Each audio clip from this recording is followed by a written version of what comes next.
bisa masukin ya. Kita lanjut. Ya, cara bermain, attack, transisi, defense yang dipilih oleh Indonesia untuk membawa sepak bola divisi level tinggi.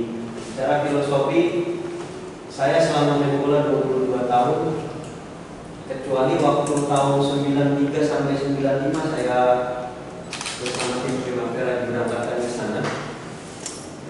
Itu ada semacam Italia punya filosofi. Dulu tahun 90-an itu terkenal dengan corto stretto, pendek merapat. Jadi kita latihannya itu pemanasan aja udah mulai shadow 11 kita di tim di lapangan, ditaruh bola 1, 2, 3, 4, 5, 6 sampai 10. Jadi kalau pelatih bilang satu, nah kita geser. Jadi gambaran itulah yang hanya yang di Primavera itu yang saya dapatin. Ternyata sepak bola memang perlu filosofi.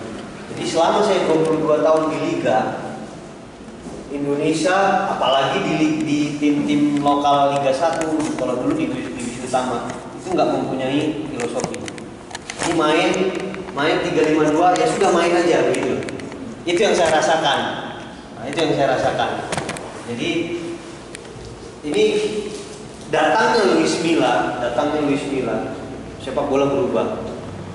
Dia pernah bilang pemain Indonesia skill individunya sangat hebat, tapi tidak bisa memanfaatkan skill individu itu di dalam permainan, tidak bisa mengaplikasikan di dalam permainan. Itu yang jadi masalah. Ternyata bukan hanya Luis Milla saja. Sebelum itu ada Peter Weah, sebelum itu ada Bernard Spum, makin kemari yang terakhir Sintayong, ternyata itu juga yang dibahasnya. Nah, maksudnya Luis Milla tercipta filosofi sepak bola Indonesia, cara bermain, attack, transisi, defense yang dipilih oleh Indonesia untuk membawa sepak bola Indonesia ke level tinggi. Jadi kita mau ke level tinggi. Kalau kita mau ke level tinggi, kita nggak punya patron, nggak punya dasar basic. Sebenarnya sepak bola Indonesia itu bagaimana sih? Kalau di Itali, corto stretto, pendek merapat, ada lagi Grendel. Kalau di Spanyol ada tiki taka, itu kan filosofi. Kita main ball possession selama mungkin dengan tujuan apa? Itulah gambarannya begitulah. Jadi Indonesia harus punya, dan ini menurut saya ini udah benar ini. Tinggal bagaimana kita yang di daerah supaya seragam. Ketika ada anak didik kita yang naik nanti dipanggil untuk level yang lebih tinggi lagi, udah nggak sulit lagi. Karena kebanyakan nanti kalau naik level kemungkinannya besar, kemungkinan pasti pakai Villanesia gitu. Masuk di Elite Pro pakai Villanesia. Oke, kita lanjut. Ini kelebihan pemain Indonesia. Kenapa kita harus pakai filosofi ini? Yang pertama, cepat, lincah, unggul 1 lawan 1 ketika kita attack, ketika kita menyerang. Ini benar ini, cepat nggak? Zaman sekarang kita punya Febri Haryadi di sebelah kanan. Ada Rizky Pora, ada yang di Makassar siapa, Sinaga. Cepat-cepat nih. Cuman ketika dia udah bermain, nggak usah kita bicara di Eropa lawannya. Main dengan Vietnam, main dengan Thailand, main dengan Malaysia, ini kesulitan karena dia tidak bisa menempatkan kapan saya harus cepat, kapan saya harus delay dengan bola, kapan saya harus crossing. Nah, ini permasalahannya di sini. Kelebihannya sebenarnya di sini, tapi tidak benar tahu menempatkan. Ini udah dibahas sama orang-orang federasi yang memang berkompeten, makanya terciptalah ini filosofi sepak bola Indonesia. Yang kedua, lincah. Ini jelas karena Indonesia lincah dengan postur yang nggak terlalu tinggi, agility-nya bagus, semuanya bagus. Unggul 1 lawan 1. Salir Ramdhani 1, 2, 3 lewat. Tapi begitu keempat dia tidak tahu mau kemana ini arah bola. Dia nggak mau tahu eksekusinya, mau syuting kah, mau lepas kah, atau saya mau crossing kah. Jadi begitu lewat 1, 2, dan 3 selesai. nggak ada progresnya untuk saya harus bola mau kemana ini, mengarahkan kemana. Jadi ketika kita pegang tim, kita harus tahu juga karakter pemain. Jika dia punya kelebihan ini semuanya, bagaimana kita sebagai seorang pelatih mengembangkan pemain itu. Mengembangkan itu yang terpenting. Kebanyakan pelatih sekarang mau langsung jadi. Kalau kita di SSB, pemain udah jadi ambil aja, jangan juga. Tantangan buat kita ketika pemain itu tidak bisa passing. 3 bulan ini anak ini harus bisa passing. Satu contoh. Mungkin begitu ya. Lanjut lagi, kultur. Di budaya kita, geografis ini tropis panas, respek hierarki di Indonesia ini sangat bagus. Jangankan pemain muda, ada pelatih. Kami pelatih muda ketemu dengan pelatih senior itu pasti cium tangan, sangat baik. Jadi ada satu ikatan batin yang memang sebenarnya sepak bola ini bisa maju. Di antaranya itu keunggulannya ya respek hierarki, salam cium tangan. Ya kan? Kalau kita bilang tuh sowan sama yang tua lah, terus rasa kekeluargaan ini udah jelas. Dan pemain kita juga nih, jadi semuanya dibahas di sini. Kita lanjut. Nah, yang paling terpenting tuntutan sepak bola top level. Mau nggak mau kita harus punya filosofi kalau level kita mau naik. Jadi nggak hanya bicara tim nasional. Akar-akarnya ini SSB ini harus benar-benar sudah kuat supaya level nanti kita ke tim nasional lebih gampang lagi. Oke, mungkin itu saya lanjut. Proactive play in possession dan pressing. Ini nanti pembahasannya di selanjutnya. Proaktif dengan penguasaan bola, dengan ball possession yang bagus dan pressing, cepat melakukan transisi, kita udah punya sebenarnya. Kalau bisa dibilang sebenarnya kita mengadopsi stylenya Spanyol. Spanyol pemainnya nggak terlalu besar-besar. Tapi ketika kita melihat Barcelona, pemainnya gelandangnya ada Iniesta, ada Xavi, nggak terlalu besar seperti pemain-pemain Jerman, tapi main bolanya, penguasaan bolanya, ball possessionnya bisa 70-30%, bayangin. Ya kan? Ini nanti jadi PR kita sebagai pelatih. Bagaimana sih menciptakan itu dengan kondisi pemain saya yang kecil, kondisi saya pemain yang seadanya. Jadi kita nggak boleh menyerah, harus bangkit. Pelatih apapun, melatih dimanapun harus bertanggung jawab. Karena yang diminta pasti nantinya tidak pun prestasi secara tim, minimal pemain ini bisa jadi enggak.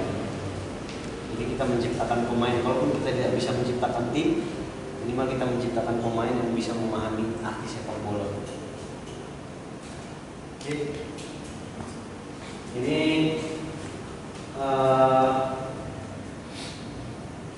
ketika kita ini udah tenis ya, jadi maksudnya proaktif, situational pressing, dan journal marking. Ketika kita defend, kita harus proaktif.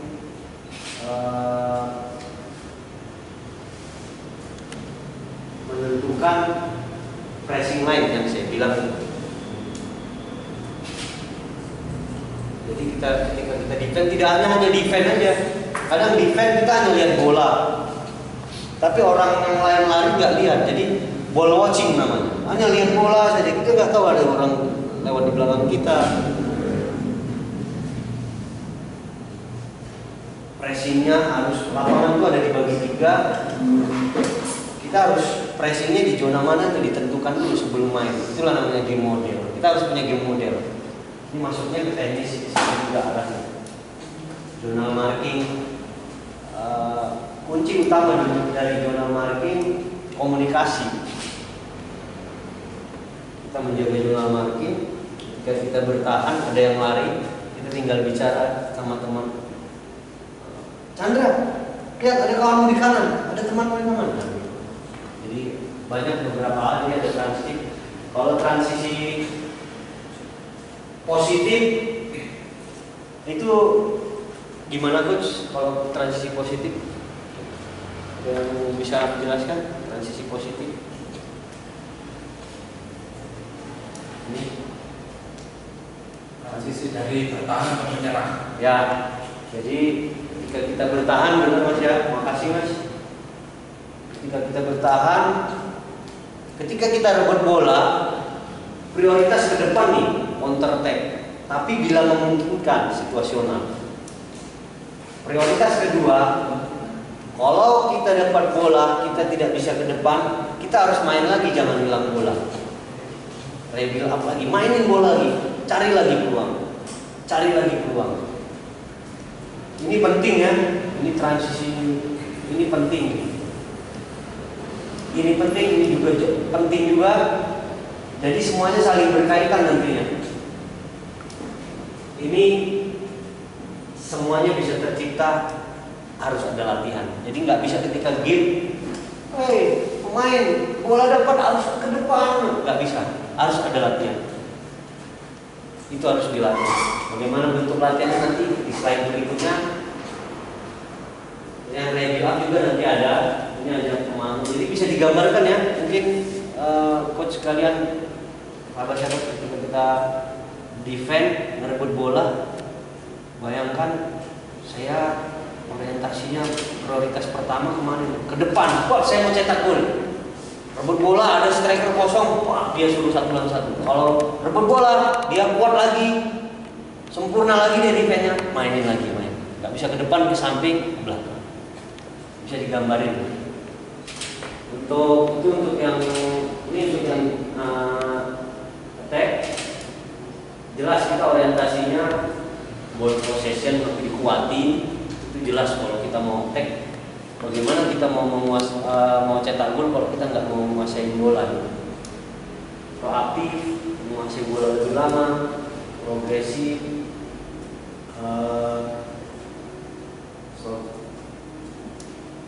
dan konstruktif ini berkaitan nanti slide berikutnya ada penjelasannya. Transisi negatif, nah ini juga penting nih. Kadang-kadang habis aliran bertahan. Habis kita dengan bola, benar Pak, makasih. Kita pegang bola, kerebut. Kadang pemain itu jalan kaki. Banyak kan yang begitu. Ini juga harus dilatih. Prioritas pertama, begitu hilang bola, dia bawa bola, kita pressing. Kalau prioritas kedua, kalau mereka sempurna main, kita defense-nya lagi. Atur lagi di zona yang mana sudah kita kesepakati sebelum pertandingan tadi. Kita mau di zona tengah, turunnya mau di zona sampai bawah, kita sepakati. Jadi minimal press ini 5 detik saja. 5 detik saja. Jadi latihannya nanti bisa saja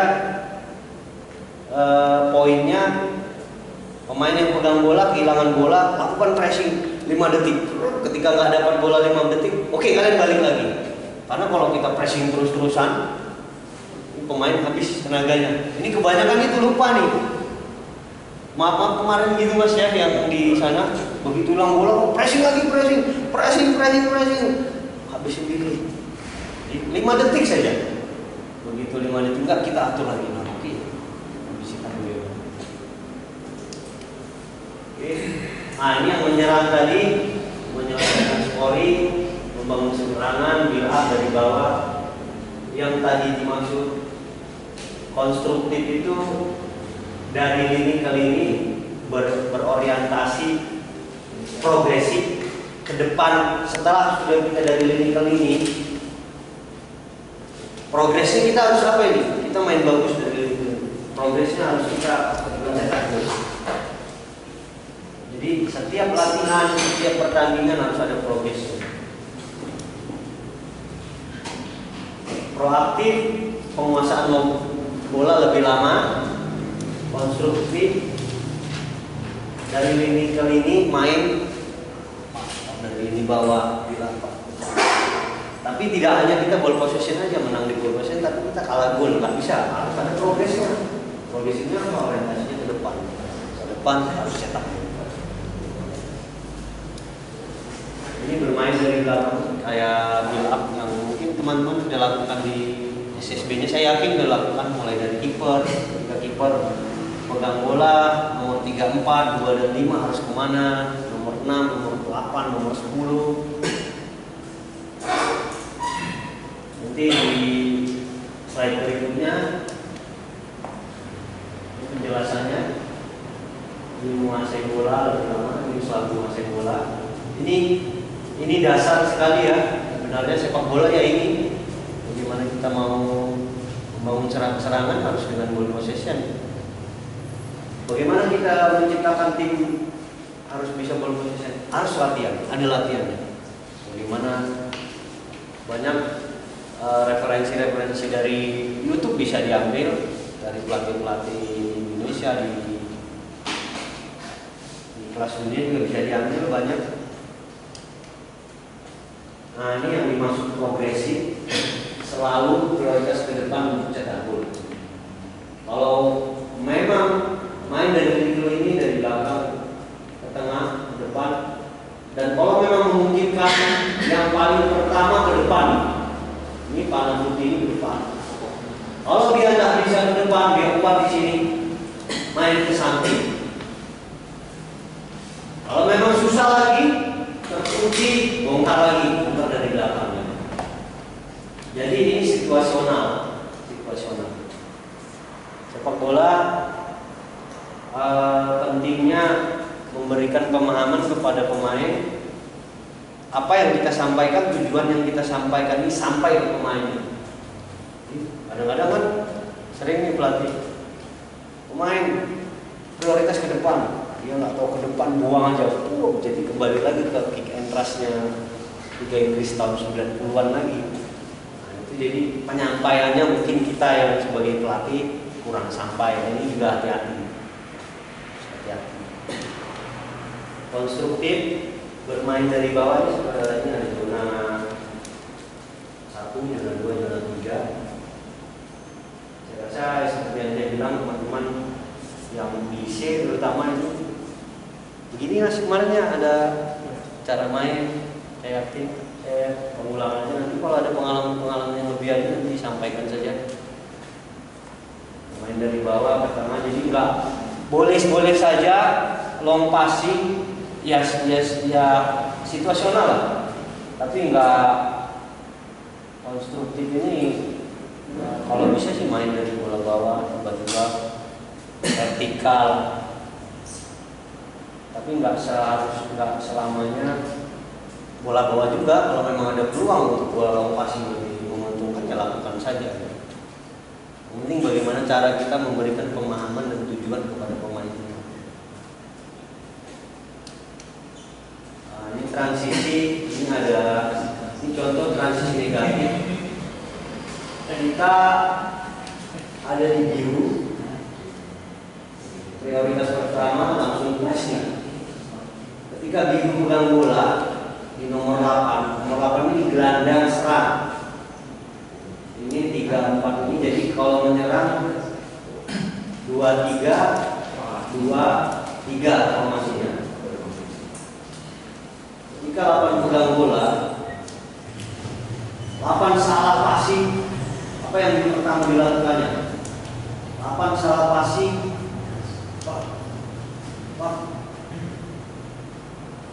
Yang dekat di situ pressing. Ini 4 pemain pressing, tapi yang nomor 5 di sayap kiri, nomor 11 di sayap kiri, nomor 5 di bek kiri, dia mengecil, masuk ke dalam. Ulang lagi. Kalau menyerang kan prinsipnya melebar yang biru. Begitu kehilangan bola, semua mengecil lagi. Kenapa mengecil? Dia menutup daerah goalkeeper. Kalau main ke samping bisa datang 3, dikunci lagi. Tapi kalau melebar tadi, melebar begini, ini banyak peluang 11-0, 0-9. Tapi kalau ini transisi negatif, prioritas pertama tadi yang seperti kita bahas, langsung press prioritas pertama. Lakukan 5 detik saja. Kalau memang bisa dapat ukur, kita bisa counter. Tapi kalau nggak bisa 5 detik, kita atur ulang lagi. Lanjut. Jika tidak mungkin reorganisasi untuk press backup seperti yang saya bilang. Kalau nggak mungkin, kembali lagi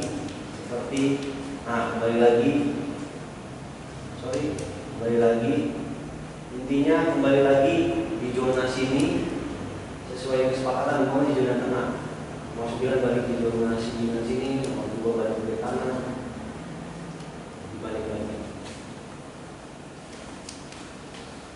Oke, lanjut. Ini yang bertahan dan melawan, serangan, press build up.